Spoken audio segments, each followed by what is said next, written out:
কি হয়েছে? আবার কোন নাটক শুরু করলে? পাতা নীরব। রিসেপশনে শেষ হওয়ার পর থেকেই সেই নীরবতা ভেঙে এবার শান্ত ভঙ্গিতে বলে, কিছুই হয়নি, ঘুমানোর প্রস্তুতি নিচ্ছিলাম। অরুণ ছেলের মাথায় হাত বুলিয়ে আদর করে বলে, বাপের বাড়ি যেতে পারোনি বলে জেদ দেখাচ্ছ? চুপচাপ বিছানায় শুয়ে পড়ো। পাতা যায় না, বিছানায় জেদ করে বসেই থাকে। চোখের কোটরে নোনা জলের আভাস দেখা দিচ্ছে। পাতা ঘন ঘন চোখের পলক ফেলে বাধা দেয়। আমি তো সরি বলেছিলাম আপুর হয়ে। আমি আপুকে সেভাবে বলিনি। আপু জিজ্ঞেস করেছিল, আমি শুধু মাথা নাড়িয়েছিলাম। আমার মাথায় অত শত খেয়াল আসেনি। অরুণ শান্ত চোখে পাতার দিকে চায়। যা যাওয়া হয়েছে বাদ দাও, ঘুমিয়ে পড়ো। রাত অনেক হলো। রিসেপশনের পর ও বাড়ি যাওয়ার একটা কনভেনশন ছিল কনভেনশন ছিল। আপনাকে কত অনুরোধ করলাম, ক্ষমাও চাইলাম, আপনি গেলেন না। আব্বু আম্মু বাকি সবাই কি ভাবলো? আপুর কথায় খারাপ লেগেছে মানলাম, কিন্তু বাকি সবাই ওদের সম্মানের খাতিরেও তো যেতে পারতেন, কিন্তু না। আপনি তো না কিছু দায়িত্ব, দাম্ভিকতায় ভরপুর ম্যানারলেস লোক। রাগী সুরে ঠেকে ঠেকে বলে পাতা। কান্নায় গলা জড়িয়ে আসতে চাইছে। অরুণ চোখ বুজে বলে, জানোই তো আমি এমন, তারপরও। হ্যাঁ জানি তো, বিশিষ্ট ব্যবসায়ী, স্বনামধন্য ব্যক্তি আপনি। আপনার মতো ধন্যমান্য লোকই আর মধ্যবিত্তের ঘরে রাত কাটাবেন? ক্যাটাগরি মেইনটেইন করে চলতে হবে না? পাতার উপহাসের গলা। অরুণের চোয়াল শক্ত হলেও নম্র গলায় বলে, বেশি বোঝো তুমি। এখন মাথা গরম আছে তোমার। ঘুমিয়ে পড়ো এখানে এসে, পরে কথা হবে। পাতা শোনে না তার কথা। বালিশ ফিকে সোফার কিনারায় রেখে শুয়ে পড়ে। কমফোর্টার দিয়ে নিজেকে মুড়িয়ে নেয়। তার সখী পাতাবাহার বিছানার কিনারায় এসে মেয় মেয় করে বকছে নাকি এখানে আসতে বলছে কে জানে। অরুণ দীর্ঘশ্বাস ফেলে লাইট অফ করে দেয়। হঠাৎ মাথায় কিছু আসে। সে গলা কাকারি দিয়ে পাতার উদ্দেশ্যে বলে, Mrs Patabahar, good night. Have a sweet dream. But সাবধানে, হ্যাঁ। আমার বেলকনিতে 3টে ভূতের বাচ্চা আছে, একদম আপনার মতো কিউট দেখতে। এমনিতে ভদ্র বাচ্চা, তবে মাঝে মধ্যে একটু একটু দুষ্টুমি করে। বলে ছেলেকে বুকে নিয়ে পাশ ফিরে শুয়ে পড়ে। পাতা চোখ বড় বড় করে উঠে বসে। ভূত সত্যি আছে নাকি? থাকুক না থাকুক সে তো শেষ। পাতা ঢোক গিলে বলে, না কিছু ম্যানারলেস বাজে লোক একটা, মিথ্যে বলে আমার দুর্বলতায় আঘাত হানেন। আপনি একটা জাতা, আমি ভোরকে বলে দিব। অরুণ চুপচাপ শুয়ে থাকে। বড়শিতে ফাঁদ পেতে জলে ফেলেছে এখন মাছের রানী ফাঁদে পা দিল বলে। শালার জামাই, তোর বউ তোর মাথায় উঠে সালসা ডান্স করবে, দেখে নিস। পাতা আর চোখে ব্যালকনির দিকে চায়। লাইট জ্বলছে, ভূতটুত কিছু দেখা যাচ্ছে না, তবুও পাতার মনে হচ্ছে এখনই বড় বড় চোখ করে হিহি করে হেসে ভ্যাটকাবে। ওই তো দিল বলে পাতা ব্যাগপত্র সমেত নিজ স্টেশনে হাজির হয়। ধপাস করে বিছানায় বসে। অরুণ এবার হেসে ওঠে খুব ধীর আওয়াজে। তার ক্ষীণ কণ্ঠের হাসি পাতার কানে আসা মোটেও উচিত ছিল না। হাসির আওয়াজে পাতার সর্বাঙ্গ যেন রাগে গড়াগড়ি খায়। ওপাশ থেকে ফিরে শুয়ে থাকা অরুণের উপর হামলে পড়ে। বাহুতে কিল বসিয়ে দেয় গোটা দিনেক। শালার জামাই খুব হাসি পাচ্ছে, দাঁতগুলো খুলে নিয়ে ভূতের মায়েদের কাছে নিয়ে আসবো। অরুণের উপর হামলে পড়ার দরুন বিড়াল শাবকটি লাফিয়ে উঠে পাতার সামনে হাজির হয়ে মেয় মেয় বলে চেঁচাতে লাগলো। পাতা তাকেও হাত সরিয়ে দেয় ঝটকা মেরে। এসেছে কর্তার রক্ষা করতে। বিড়ালটি আবার তেড়ে আসে। অরুণ হতবাক, এই মেয়ে তাকে মারছে। অরুণ সরকারকে এই আদাও ঘটছে নাকি তার ভ্রম মাত্র? এইটুকুন মেয়ে গায়ে নেই 1.5 কেজি মাংস, সে কিনা তাকে মারে? তার বন্ধুরা জানলে রাসেলের কাছে থাকা সরকারি বস্তুটা নিজের মাথায় ঠুকে গুড বাই জিন্দেগি বলে পটল তুলত। সে পাশ ফিরে পাতার দিকে চায়। আবছা আলোয় চোখাচোখি হতে পাতার হাত থেমে যায়। অরুণ ধমকে বলে, এক থাপড়ে চাপার সবটি দাঁত খুলে ফেলবো বেয়াদব। হাত বেশি লম্বা হয়ে গেছে, চুপচাপ ঘুমাও। ধমকে বিড়াল ছানা মেয় মেয় বন্ধ হয়। লেজ নাড়িয়ে দৌড়ে ভোরের হাঁটুর ভাঁজ ঘেঁষে শুয়ে পড়ে। আর পাতা চুপচাপ কমফোর্টার মুড়িয়ে শুয়ে পড়ে। লোকটার ধমকে তার ছোট্ট হৃদয়খানি এখনো কম্পমান অবস্থায়। ভরে উঠে চোখের পানি বাঁধন ছাড়া হয়ে পড়ে। ভূত অন্ধকারে ভয় পায়। তার কিশোরী বয়স থেকেই ভয় শুরু হয় এক বাদলা নির্জন রাতে। সেদিন দুপুরে বাবা মা সহ সকলে ফুপুর বাড়িতে বেড়াতে গিয়েছিল। পাতাও যাওয়ার জন্য রেডি হয়েছিল, কিন্তু যাওয়া হয়নি। বাবা বলেছিল মা একলা বাড়িতে থাকবো নাকি, পাতা থাইক বাড়িতে। আর তাছাড়াও ওখানে ওরে নিয়ে গেলে নানানজন নানান কথা কইব। পালক বাচ্চা হাবিজাবি ওর কানে গেলে ওই কষ্ট পাইব, তার চেয়ে ভালো এখানেই থাক। পাতার আর যাওয়া হলো না। একলা বাড়িতে দাদি আসে অবস্থান করে। সন্ধ্যার পরে ঝুম বৃষ্টি শুরু হয়। পাতা নিজের ঘরেই বসেছিল। শুনশান নীরবতায় ভয় লাগতে শুরু করে। সে দৌড়ে দাদির ঘরে গিয়ে তার পাশে শুয়ে পড়ে। আকলিমা বেগম বুঝতে পেরে পিঠে এক ঘা বসিয়ে পান খাওয়া টকটকে ঠোঁট নাড়িয়ে বলে, দূর হ সিমডি, যা আমার ঘর থেকে। তোরে দেখলে আমার রাগে গাও জ্বলে। আমার পোলার অন্ন ধ্বংস করে ফুর্তি করস। পাতা আর থাকে না। ভয় মনেই নিজের ঘরে আসে। দরজা শক্ত করে লাগিয়ে মোমবাতি খুঁজে বের করে। দেয়াশলাই খুঁজতে নিলেই কারেন্ট চলে যায়। পাতা হাতড়িয়ে হাতড়িয়ে খোঁজার প্রচেষ্টায়, কিন্তু পায় না। এদিকে কালো ঘনঘটা অন্ধকার, বৃষ্টির এলোমেলো শব্দ পাতার কানে কেমন যেন ভয়ঙ্কর শোনায়। পাতা গলা উঁচিয়ে দাদিকে ডাকে, অনেকবার সাড়া পায় না। পাতা অন্ধকার হাতড়ে বিছানায় শুয়ে চাদর টেনে ঢেকে নেয় আপাদমস্তক। চিল্লিয়ে দাদি দাদি ডাকতে থাকে, কিন্তু কেউ আসে না। পাতা ভয়ে কেঁদে দেয় শব্দ করে। ফোপাতে ফোপাতে কিছু আওয়াজ কানে আসতে শরীর যেন হিম হয়ে ওঠে। কেমন বিদঘুটে হাসির আওয়াজ। পাতা ভয়ে কেঁদে কেঁদে বলে, দাদি তুমি হাসছো, দেখো আমি ভয় পাচ্ছি অনেক।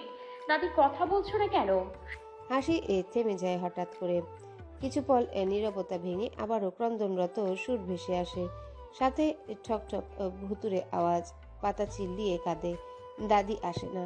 কাঁদতে কাঁদতে পাতার গলার স্বর ভেঙে যায়, তবুও চিল্লাতে থাকে। প্রকৃতি যেন সেদিন ভয়ঙ্কর রূপ ধারণ করেছিল। ঝড়ো বাতাসে শন শন আওয়াজ, গাছের ডালের মটমট করে ভেঙে পড়ার শব্দ। সব পাতার কাছে ভুতুরে কারবার মনে হয়। সে দাদি দাদি বলে কাঁদতে কাঁদতে কখন ঘুমিয়ে পড়ে জানা নেই। সকাল ভোরে বিদ্যুটে গন্ধ নাকে আসলে ঘুম ভাঙে। পাতার মস্তিষ্ক সচল হয়। রাতের ভয় ঘিরে ধরে, কিন্তু সব সূর্যের আলোয় আলোকিত দেখায়। তনুমন স্বস্তির নিঃশ্বাস ফেলে। বিছানা ছাড়ার সময় ভেজা অনুভব করে। বুঝতে অসুবিধা হয় না বিদ্যুটে ঝাঁঝালো গন্ধটা কিসের। পাতা ঠোঁট উল্টিয়ে কেঁদে ওঠে মৃদু স্বরে, তারপর চুপ হয়ে যায়। তারপর টানা 9 দিন ধরে সে জ্বরে ভুগেছিল। আবার কি শুরু করলে? কাঁদছো কেন? অরুণের বিরক্তিকর স্বর কানে আসতে পাতার ভাবনাচ্ছেদ হয়। দু হাতে চোখ ডলে বলে, শখে কাঁদছি। আপনি কাঁদবেন? আসুন গলা জড়িয়ে কাঁদি দুজন মিলে। ফাজলামি হচ্ছে আমার সাথে? আমার ঘাড়ে কটা মাথা। এই মেয়ে নাকি শান্তশিষ্ট নরম, প্রত্যেকটা কথার জবাব দিতে হবে, তাও তেরামো বাঁকা, একদম ঝগড়ুটে। অরুণ ছেলেকে ছাড়িয়ে উঠে পড়ে। পাতার দিকে তাকিয়ে বলে, শেষকাতুনি মেয়ের আমার ঘরে জায়গা নেই, বাইরে গিয়ে কাঁদো যাও। পাতা সরাসরি অরুণের দিকে চায়। তাকে ঘর থেকে বের করে দিচ্ছে লোকটা। পাতা মনে মনে কষ্ট পায়, ইচ্ছে করে বেরিয়ে যেতে, কিন্তু যাবে কোথায় রাত্রিবেলায়। সে নাক ডলে বলে, যাব না। মনে রাখবেন ঘরটা আপনার একার না, আমারও। এখন আপনার সমস্যা হলে আপনি যেতে পারেন। অরুণ চোখ উল্টিয়ে মুচকি হাসে। এই মেয়েটাও না। সে রিমোট হাতড়িয়ে খুঁজে লাইট জ্বালিয়ে দেয়। বিছানা থেকে নেমে ড্রেসিং টেবিলের সামনে যায়। পাতা বিছানায় হাত ঠেকিয়ে আধা শোয়া হয়। লোকটা কি তাকে জোর করে বের করে দিবে? অরুণ টিস্যু বক্স এনে কিছু টিস্যু বের করে পাতার নাক চেপে ধরে। পরিষ্কার করে ব্যবহৃত টিস্যু বিনে ঢিল ছুড়ে আবার টিস্যু বের করে ভালোভাবে মুছে দেয় চোখ, গাল, নাক। ছেলেও শেষকাতুনে, ছেলের আম্মু শেষকাতুনে। মনে হচ্ছে বাকিটা জীবন ছেলেও ছেলের আম্মুর নাক মুছতে মুছতে কেটে যাবে। পাতা হা করে চেয়ে আছে অরুণের দিকে। ব্যাপারটা ভালো লাগে বেশ। কান্না সে ভুলে গেছে। এরকম যত্ন করলে কান্না করা যায়, যায় সুখের কান্না। পাতার কাছে সর্দি খুবই বাজে একটা জিনিস। নিজের সর্দি তার নিজের কাছে ঘৃণা লাগে, অথচ লোকটা পাতার অন্তঃপুরে অসংখ্য ভালো লাগার প্রজাপতি ডানা মেলে উঠতে থাকে এলোমেলো, কিন্তু সবগুলো বেরঙিন কেন? অরুণ ততক্ষণে লাইট অফ করে বালিশে মাথা রেখেছে। পাতাকে স্ট্যাচু হয়ে আধা শোয়া অবস্থায় দেখে টেনে শুইয়ে দিয়ে বাহুডোরে আবদ্ধ করে নেয়। তৃতীয়বারের মতো নববধূর ললাটে অধর স্পর্শ করে বলে, সব রাগ অভিমান ছড়ি ফেলো। আর মনে রেখো, স্বামী স্ত্রী একে অপরের পোশাক স্বরূপ। আমার দিকে কাঁদা শুনলে সেটা তোমার গায়েও লাগবে, তেমনি তোমার দিকে কাঁদা শুনলে আমার গায়েও লাগবে। তাই ভেবে চিন্তে কদম ফেলবে। আমাদের মধ্যে ঝগড়া, কলহল, মান অভিমান, রাগ, ভালোবাসা সবই থাকবে। সেগুলো শুধুই আমাদের একান্তের। সেগুলো কেন অন্যর কানে যাবে? ভোর আমাদের সাথে থাকা না থাকে সেটা আমাদের একান্তের ব্যাপার। অন্যরা কেন নাক গলাবে? অন্যরা কেন নাক গলাবে? একটু রেগেছিলাম প্রথমে, এখন নেই তো।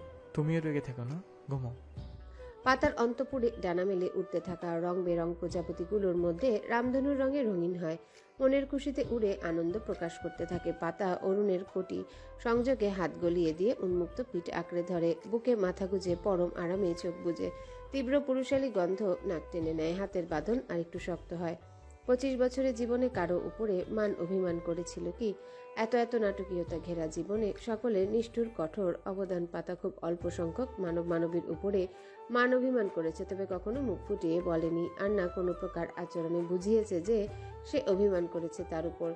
অথচ এই লোকটার উপর সে অভিমান করেছিল, ঝগড়া করে সেটা বুঝিয়েও দিয়েছে, আর লোকটা তার অভিমান ভেঙেছে। পাতা পণ করে সে ভবিষ্যতে আরো অনেক অভিমান করবে, মিছিমিছি তো কখনো সত্যি। পাতার অধর কোণে হাসি ফুটে উঠল।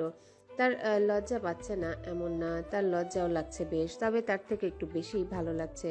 আর লজ্জা লাগলেও বাকি, লোকটা তো তারই একান্ত ব্যক্তি, তাহলে লজ্জাকে একটু সাইডে রেখে ভালো লাগাকে প্রশ্রয় দিলে কি সে জামাই পাগলি বনে গেছে নাকি?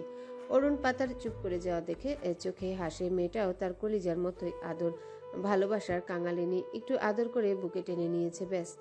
রাগ গোসা গায়ের মুড অন। অরুণ পাতার চুলের রেবন খুলে দেয়, চুলের মাঝে হাত গুলিয়ে বুলিয়ে দিতে থাকে। পাতা এক পা অরুণের উপর তুলে দিয়ে বিড়াল ছানার মতো বুকটায় আরেকটু সেটে যায়। অরুণের ভ্রুকুটিতে ভাঁজ পড়ে, তার মধ্যে আরেকটা ছোট্ট হাত পেছন থেকে তার পেটে জড়িয়ে ছোট পা তুলে দেয়। অরুণ এক হাত বাড়িয়ে ছেলেকেও কাছে টেনে কমফোর্টার দিয়ে ঢেকে দেয়। বিড়াল ছানা পাতার ঘুমিয়ে পড়ার সুযোগ নিয়ে পাতার পাশে ঘেঁষে মেয় মেয় করে গায়ে এলিয়ে দেয়। অরুণ চোখে মুখে হাসে তার ছোট্ট সংসার। মাঝরাতে শীতের দরুন পাতার ঘুম ছুটে যায়, বেশ ঠান্ডা লাগছে তার। সে পিটপিট করে চোখ খুলে গায়ে কমফোর্টার নেই, কোথায় গেল? ম্যানারলেস লোকটা, তার বুক থেকেও উষ্ণতা আসছে না, কোথায় গেল? পাতার মস্তিষ্ক সচল হয় পুরোপুরি। তার ডান হাতের উপর একটা পা তুলে দিয়ে হা করে নিদ্রায় মশগুল বিড়াল শাবক। পাতা নাক মুখ বিকৃত করে সেই পা ছাড়িয়ে নেয়। পাশ ফিরতেই দেখতে পায় বাবা ছেলে একে অপরকে জড়িয়ে শান্তির ঘুমে, কমফোর্টার গায়ে জড়িয়ে।